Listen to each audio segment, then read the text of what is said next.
வணக்கம். செல்வகுமாரின் மாலை வானிலை ஆய்வறிக்கை. அதிகாரப்பூர்வ வானிலை அறிக்கைக்கு இந்திய வானிலை ஆராய்ச்சித்துறை அறிக்கையை பார்க்கவும். 2026 ஜூன் 7 ஞாயிற்றுக்கிழமை மாலை 6 மணி நிலவர ஆய்வறிக்கை. பசிபிக் பெருங்கடலிலே ஜப்பான் அருகே நீடித்து கொண்டிருந்த தாழ்வு சுழற்சியானது, அதாவது காற்றழுத்த தாழ்வு மண்டலமானது செயலிழந்து கொண்டிருக்கிறது. இதனால காற்று கொஞ்சம் வேகம் தணிந்திருக்கிற அதே வேளையில் தொடர்ந்து Vietnam, Cambodia, Laos, Myanmar, Thailand போன்ற பகுதிகளில் காற்று சுழற்சிகள் இருக்கிறது. தென்சின கடலிலே ஒரு வலுவான நிகழ்வு இருக்கிறது. இவையெல்லாம் தொடர்ந்து தென்மேற்கு பருவக்காற்றை ஈர்த்து கொண்டிருக்கிறது. இருந்தாலும் நேற்றைக்கு ஈர்த்த வலு இன்றைக்கு கொஞ்சம் குறைந்திருக்கிற காரணத்தினாலே தமிழ்நாட்டின் கடலோர மாவட்டங்கள் வழியாக உள்ளே சற்று கிழக்கு தெற்கு காற்று, தென்கிழக்கு காற்று, மாலை நேரத்தில் நுழையக்கூடிய இடிமழை பிடிப்பை ஏற்படுத்தக்கூடிய காற்று நுழைந்திருக்கிறது. இதன் காரணமாக இன்றைக்கு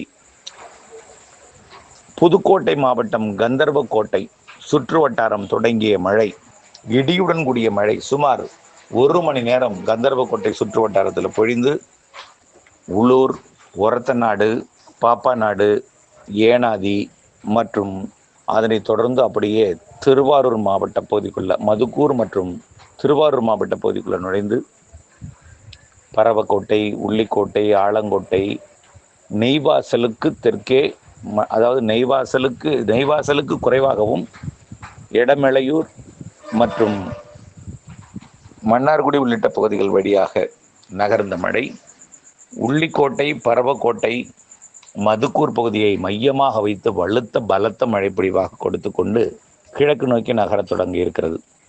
இந்த மழைப்பொழிவு மன்னார்குடிக்கு தெற்கு புறமாக மன்னார்குடியை தொட்டுக்கொண்டு தட்டான்கோயில், வாட்டார், பைங்காட்டூர் மற்றும் சோழபாண்டி, சேரன்குளம் மற்றும் தெற்கே இருக்கக்கூடிய திருமக்கோட்டை, பெருகவாழ்ந்தான் மற்றும் அதற்கு வடக்காக பெருகவாழ்ந்தானுக்கும் மன்னார்குடிக்கும் இடைப்பட்ட பகுதி வழியாக கோட்டூர், களப்பால், எடையூர் மற்றும் திருத்துறைப்பூண்டி, விளக்குடி போன்ற பகுதிகளுக்கு இந்த மழைப்பொழிவு, அதாவது இருகாற்று இணைவால் மழைப்பொழிவு கொடுக்கும் என்று எதிர்பார்க்கப்படுகிறது. தொடர்ந்து இது திருத்துறைப்பூண்டி ஒன்றியத்தின் தெற்கு பகுதி, மேலமருதூர், பாண்டி, எக்கல், குன்னலூர் போன்ற பகுதிகளுக்கும் மழைப்பொழிவை கொடுக்கலாம். தொடர்ந்து இது கிழக்கு நோக்கி நகர்ந்து தலைஞாயிறு பகுதி வரைக்கும் மழைப்பொழிவை கொடுப்பதற்கு வாய்ப்பு இருக்கிறது. ஆக காற்றில் ஏற்படக்கூடிய தொய்வு, கிழக்கு காற்று தென்கிழக்கு தெற்கு காற்று நுழைவதற்கு சாதகம் ஏற்பட்ட காரணத்தினாலே மேற்கிலிருந்து வெப்பத்தால் லேசாகி மேலெழுந்த காற்றை இடைமறித்து மழைப்பொழிவை தொடங்கிவிட்டது. ஆகவே இனிமேல் மழைப்பொழிவு தொடங்கிவிடும். வெப்பச்சலன இடி மழைப்பொழிவு தமிழ்நாட்டிலே தென்மேற்கு பருவமழையை பொறுத்த வரைக்கும் தொடர்ந்து இருந்து கொண்டிருக்கும், தீவிரமில்லாமல் இருந்து கொண்டிருக்கும். காற்று நுழைகிறது, ஆனால் கட்டுப்படுத்தி ஒரு குறிப்பிட்ட இடத்தில் குவிக்கும் அளவிற்கு அங்கே எந்தவித நிகழ்வும் இல்லை. அதாவது காற்று முறிவு ஏற்படுத்தும் விதத்திலேயோ அல்லது சுழற்சியினால் மேலிடச் செய்து குளிர்விக்கும் விதத்திலேயோ இல்லை. இருந்தாலும் மழைப்பொழிவு இருந்து கொண்டே இருக்கும். கேரளாவில் தொடர்ந்து 10-15 சென்டிமீட்டர் பெய்து கொண்டிருக்கு. கர்நாடகாவிலையும் 10-15 சென்டிமீட்டர் வரைக்கும் பெய்யுது. கன்னியாகுமரி மாவட்டத்திலையும் 8 சென்டிமீட்டர் வரைக்கும் பெய்து கொண்டிருக்கு. மேற்கு தொடர்ச்சி மலைப்பகுதி, வால்பாறையெல்லாம் 8 சென்டிமீட்டர் வரைக்கும் பெய்திருக்கு. இந்த நிலை தொடரும். நீலகிரியில் 5 சென்டிமீட்டர் வரைக்கும் பெய்திருக்கு மேற்கு பகுதியில். ஆக படிப்படியாக இந்த மழைப்பொழிவு சற்று அதிகரிக்கும். வரக்கூடிய 11ஆம் தேதி, இன்றைக்கு தேதி 7, 8, 9, 10 இந்த 3 நாளும் மெல்ல வெப்பச்சலன இடிமழைப்பொழிவு பரவலாகும். முதல்ல ஆந்திர, கர்நாடக எல்லையோர பகுதிகளில் பரவலாகும், சென்னை உட்பட. நாளைக்கு சென்னைக்கு கிடைக்க வாய்ப்பு இருக்குது. நேற்றைக்கே சில இடங்களில் கத்திவாக்கம் உள்ளிட்ட பகுதியில் கிடைச்சிச்சு, இன்றைக்கும் கிடைக்க வாய்ப்பு இருக்குது. நாளை, அதாவது 8, 9, 10 தேதிகளில் சென்னை உள்ளிட்ட வடகடலோரம், ஆந்திர எல்லையோர மாவட்டங்கள், கர்நாடக எல்லையோர மாவட்டங்களில் மழைப்பொழிவு முதல்ல நாளைக்கு தொடங்கும். கண்டிப்பாக கர்நாடக எல்லையோர மாவட்டம் நீலகிரி, ஈரோடு, கிருஷ்ணகிரி, தருமபுரி, சேலம் மாவட்டத்தில் கர்நாடக எல்லையோர பகுதிகளில் தொடங்கி ஆந்திர எல்லையோர மாவட்டமாம் திருப்பத்தூர், வேலூர், ராணிப்பேட்டை, திருவள்ளூர் மாவட்டத்திற்கும் கொடுக்கும். இது வரக்கூடிய 10ஆம் தேதியிலிருந்து சேலம் மற்றும் கல்வராயன் மலைப்பகுதி, திருவண்ணாமலை, காஞ்சிபுரம், செங்கல்பட்டு, விழுப்புரம் மாவட்டத்திற்கும் 11ஆம் தேதி, அதாவது ஓரிரு நாட்களில் கடலூர் உள்ளிட்ட பகுதிகளுக்கும், கடலூர், அரியலூர், பெரம்பலூர், திருச்சி வடக்கு, நாமக்கல், மற்றும் கரூர், ஈரோடு மாவட்டத்தின் தெற்கு பகுதிக்கும் வரக்கூடிய 11ஆம் தேதியிலேருந்து கொடுக்கலாம். ஆனால் கரூர் வடக்கு மட்டும் உறுதி, தெற்கு வாய்ப்பு குறைவு. அரவக்குறிச்சிக்கு இப்போ எதிர்பார்க்காதீங்க. அரவக்குறிச்சிக்கு 12ஆம் தேதிக்கு மேலே தான் வாய்ப்பு. 16ஆம் தேதி உறுதி. 15, 16, 17, 18 அரவக்குறிச்சிக்கு உறுதி. 16ஆம் தேதி உறுதி அரவக்குறிச்சி. அரவக்குறிச்சி உள்ளிட்ட திருப்பூர் மாவட்டத்தின் கரூர் மாவட்டத்தின் தெற்கு பகுதி, ஒட்டுமொத்த திண்டுக்கல் மாவட்டம். திண்டுக்கல் மாவட்டத்தில் கொஞ்சம் கொடைக்கானல் மலைப்பகுதியில் இருக்கும். திருப்பூர் மாவட்டத்தில் திருமூர்த்தி மற்றும் கோயம்புத்தூர் மாவட்ட வால்பாறை பகுதியில் இருக்கும். நல்ல மழை இருக்கும். வால்பாறைலாம் மிக மழை பொழிவுலாம் இருக்கும். அதே போல் நீலகிரியில் இருக்கும். நீலகிரியோட கர்நாடகா சரிவில் இருக்கும். கர்நாடக எல்லையோர ஈரோடில் இருக்கும். இந்த காற்று பகுதிக்கு கொஞ்சம் கொஞ்சமாக முன்னேறி 15, 16, 17, 18 முன்னேறி கொடுக்கும். டெல்டா மாவட்டங்களுக்கு 12ஆம் தேதியிலிருந்து பரவலாகிவிடும் மழை. 11, 12 பரவலாகும். 16ஆம் தேதி எப்போ பாலக்காட்டு கணவாய்க்கு எதிர்பார்க்கக்கூடிய நாளில் தமிழ்நாட்டிலேயே தென் மாவட்டங்களுக்கும் மழைப்பொழிவு கிடைக்கும். இந்த உச்சபட்ச பிரச்சனைக்குரிய பகுதினா அது பாலக்காட்டு கணவாய், ஆரியங்காவு கணவாய். அதாவது செங்கோட்டையிலேருந்து வரக்கூடிய அப்படியே கயத்தாறு, கோவில்பட்டி வழியாக விளாத்திக்குளம் வழியாக ராமநாதபுரம் தெற்கு பகுதிக்கு வரக்கூடிய அந்த கணவாய் பகுதி ஒன்று. அடுத்தபடியாக கோயம்புத்தூர் மாவட்டத்தின் பாலக்காட்டு கணவாய், பொள்ளாச்சி மற்றும் உடுமலைப்பேட்டைக்கும் இடைப்பட்ட பகுதி வழியாக நெகமம் வழியாக தாராபுரம் வழியாக வரக்கூடிய அந்த பாலக்காட்டு கணவாய் பகுதி அப்படியே கந்தர்வக்கோட்டை வரைக்கும் வரும். அப்படியே மணப்பாறை வழியாக அந்த கணவாய் பகுதிகளிலையும் கொஞ்சம் காற்று வலுவாக இருக்கும்.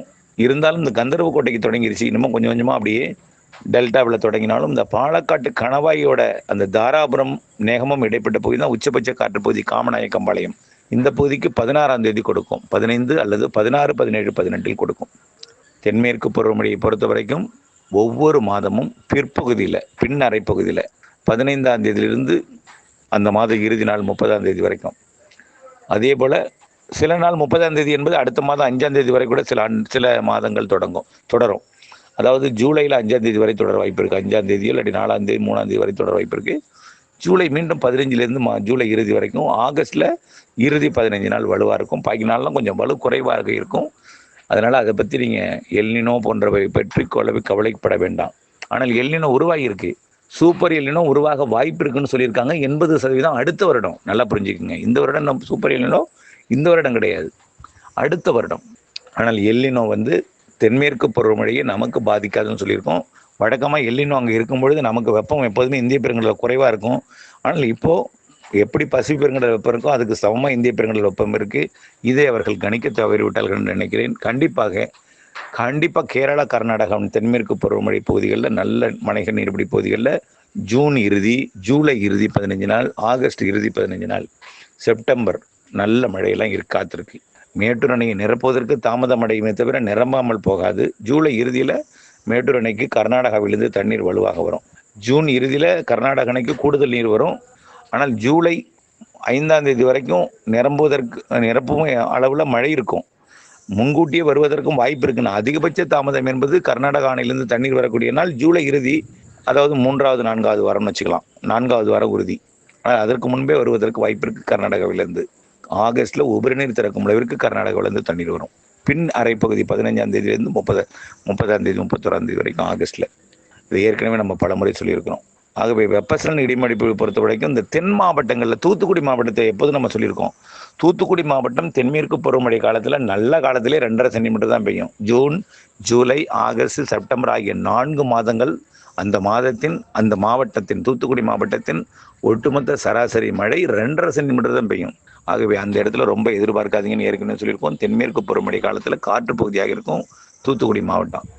அந்த தூத்துக்குடி மாவட்டத்தில் பெய்கிற மழை கூட கோவில்பட்டி இந்த பகுதியில் பெய்துட்டு போயிடும். அது கொஞ்சம் முன்னேறி கடலோரமும் கொடுக்க வாய்ப்பு இருக்குது. ஆனால் உடனடியாக இல்லை, பொறுத்திருங்கள். இந்த 16, 17 தேதிகளில் தூத்துக்குடி மாவட்டத்துக்கும் மழை இருக்குது. ராமநாதபுரம் மாவட்டத்துக்கும் மழை இருக்குது. கோடியக்கரை முனை மற்றும் ராமேஸ்வரம் பகுதிக்கு மட்டும் கொஞ்சம் சவால் இருக்குது. கோடியக்கரை முனை கூட கொடுக்கலாம். 16, 17, 18 கண்டிப்பாக இருக்கும். அதுக்கு முன்னாடியே கொடுக்க வாய்ப்பு இருக்குது. ஆனால் டெல்டாவின் உள்பகுதிகளுக்கு நல்ல மழைப்பொழிவு 11, 12, 13, 14 கொடுக்கும். வடகடலோரம் வட உள் பகுதிகளுக்கு நல்ல மழை காத்திருக்கு. 11ஆம் தேதியிலேருந்து வரக்கூடிய நாட்கள்லேயே வட உள் பகுதிகளில் நல்ல மழைப்பொழிவு இருக்குது. வரக்கூடிய நாட்களில் நல்ல மழைப்பொழிவு இருக்குது வட உள் பகுதியெல்லாம். அடுத்தபடியாக பார்த்தீங்கன்னா வடகிழக்கு பருவமழை கண்டிப்பாக முன்னெச்சரிக்கை எடுக்கணும். வடகிழக்கு பருவமழை ஏனென்றால் கடல் வெப்பம் 30, 31 டிகிரி வரைக்கும் உயர்ந்திருக்கு. மீண்டும் ஆகஸ்டில் தெற்கு நோக்கி சூரியன் குத்துக்கதிர் திரும்பும் பொழுது மேலும் உயரும். தமிழ்நாட்டுக்கு அருகே எந்தவித நிகழ்வும் வராது என்பதன் காரணமாக அந்த வெப்பம் தொடர்ந்து அதிகரித்துட்டு இருக்கும் என்பதனால வடகிழக்கு பருவமழை அதை நிகழ்வில் சிறு நிகழ்வுக்கு அதிக மழைப்பொழிவை கொடுக்கும் வகையிலும், அதாவது நிலநடுக்கோட்டுக்கு தெற்கே அதிக வெப்பம் அடைந்திருக்கிற கடத்தில் நீராவி சுமந்து வரும் காற்று அதிகமாக இருக்கிறதுனால வடகிழக்கு பருவமழைக்கு கண்டிப்பாக எல்லா மாவட்டங்களுக்கும் முன்னெச்சரிக்கை எடுக்கணும். அது ஏற்கனவே நம்ம சொல்லியிருக்கிறோம். சென்னை, திருவள்ளூர் உட்பட கன்னியாகுமரி வரைக்கும் கடலோர மாவட்டங்கள் எல்லாமே உள் மாவட்டங்களுக்குமே நல்ல மழை இருக்குது, நிறைய மழை இருக்குது. வடகிழக்கு பருவமழை சந்தேகப்பட வேண்டாம். தென்மேற்கு பருவமழை கேரளா, கர்நாடகா ஒட்டியுள்ள மேற்கு தொடர்ச்சி மலைக்கு கண்டிப்பாக இருக்கும். அதில் என்னை பொறுத்த வரைக்கும் இந்த சராசரி குறைவான மழைன்னு சொல்லியிருக்கிறது பொறுத்த வரைக்கும் அது தவறாக தான் தெரிகிறது. என்னை பொறுத்த வரைக்கும் வட உள் மாநிலங்களில் கூட மழைப்பொழிவு கிடைக்கும், நல்ல மழைப்பொழிவு. செப்டம்பரில் தான் ஆந்திராவிலும் கிடைக்கும் நிறைய மழைப்பொழிவு. இது பொதுவாக இப்படித்தான் இருக்கும் இயற்கை. அதற்கு சில வார்த்தைகள் சொல்கிறேன். மேட்டூர் அணையிலேருந்து தண்ணீர் திறந்த டெல்டாவில் மழை பெய்யும் நீங்கள் சொல்லுவீங்க, புரியுதுங்களா? இதெல்லாம் நினைவுபடுத்த விரும்புகிறேன். ஆகவே இதெல்லாம் குளிர்ப்பான சாதகமான குளிர்விக்கும் சூழல் இருந்தால் தான் அந்த மழைப்பொழிவெல்லாம் கிடைக்கும். ஆகவே கண்டிப்பாக கிழக்கு காற்று நுழைய தொடர்ந்திருக்கு. வரக்கூடிய நாட்களில் மழைப்பொழிவு படிப்படியாக அதிகரிக்கும். தென்மேற்கு பருவமழை மாத இறுதி 15 நாள் வலுத்திருக்கும், ஒவ்வொரு மாதம் சொல்லியாச்சு. வடகிழக்கு பருவமழை நிறைய இருக்குது. செப்டம்பர்லேருந்தே அது வலுத்த மழைப்பொழிவாக மாறும். அக்டோபரில் தென்மேற்கு பருவமழை வலுத்திருக்கும். அக்டோபர் சரியாக 18 வடகிழக்கு பருவமழை தொடங்கிடும். வடகிழக்கு பருவமழை ஜனவரி மாத இறுதி வரை வலுத்திருக்கும் என்று தெரிகிறது. இதில் டிசம்பர், நவம்பர் தான் அதிக மழை இருக்குது. வடகிழக்கு பருவமழைக்கு தொடர்ந்து முன்னெச்சரிக்கை தேவை. இப்பொழுதிலிருந்தே நாம் அதுக்கு உண்டான மழைநீர் சேகரிப்புக்கான அமைப்பை ஏற்படுத்தி கொள்ள வேண்டும். தூர்வாறுதல் போன்ற பகுதியெல்லாம் சூப்பரில் நிலம் உருவானால் அடுத்த வருடம் மேலே கொஞ்சம் வெயில் அதிகமாக இருக்கும், அது உண்மைதான். அடுத்த வருடம் மேலே தான், நம்ம இந்த வருடம் எந்த பாதிப்பும் இருக்காது. அடுத்த வருடம் மே கொஞ்சம் வெயில் அதிகமாக இருக்கும், ஏப்ரல் மே. சூப்பரில் நிலம் உருவானால் இங்கே காட்டு திசை மாறி இருக்கும், கோடை மழை கொஞ்சம் பிரச்சனை இருக்கும். அதனால நம்ம இப்போலிருந்தே அதுக்கான முன்னேற்பாடு என்னன்னாக்கா மழைநீரை சேகரித்தல் தான். அதாவது வடகிழக்கு பருவமழையை சேகரித்தல். தென்மேற்கு பருவமழையில் என்னை பொறுத்த வரைக்கும் பாதிப்பு இருப்பதாக தெரியவில்லை, குறைவு இருப்பதாக தெரியவில்லை. கேரளாவில் அணைகளை நிரப்பும் மழை இருக்குது. வெப்பம் அப்பப்போ உயரும், இது வழக்கமான ஒன்று தான். ஆகஸ்ட்டில் இன்னும் கொஞ்சம் உயர்ந்து தான் இருக்கும். பொதுவாக இந்த பருவமழை தொடங்குவதில் சில நேரங்களில் இப்படி கேரளா, கர்நாடகா என்று இப்படி போயிடும். தமிழ்நாடு இப்போ பாருங்கள், மன்னார்குடி குளிர்காற்று வீசி கொண்டிருக்கிறது. நன்றாக குளிர்ந்து விட்டது, குளிர்காற்று வீசுகிறது. ஆகவே இப்படிப்பட்ட இன்னும் பார்த்தீங்கன்னா துருத்துறைப்பூண்டி, வேப்பஞ்சேரி போன்ற பகுதிகளெலாம் தற்பொழுது மழை பெய்து கொண்டிருக்கும். ஆகவே அங்கும் குளிர்ந்து விடும் இப்பொழுது என்பது எதிர்பார்க்கப்படுகிறது. தொடர்ந்து இணைந்திருங்கள். ஆனால் ஒதுக்கி தான் பெய்யும். இது கோடை மழை தான். தென்மேற்கு பருவமழை தமிழ்நாடு தவிர்த்த பிற மாநிலங்களுக்கான மழை வெப்பசலன மழையாக தென்மேற்கு பருவமழை இணைந்து பொழியும். மேற்கு தொடர்ச்சி மலையில் மழை கண்டிப்பாக ஒவ்வொரு மாதமும் பிற்பகுதியில் இருந்து கொண்டிருக்கும். செப்டம்பர், அக்டோபரில் மாதம் முழுவதுமே இருக்கும். இணைந்தே இருங்கள் அப்டேட்ஸுடன். நன்றி.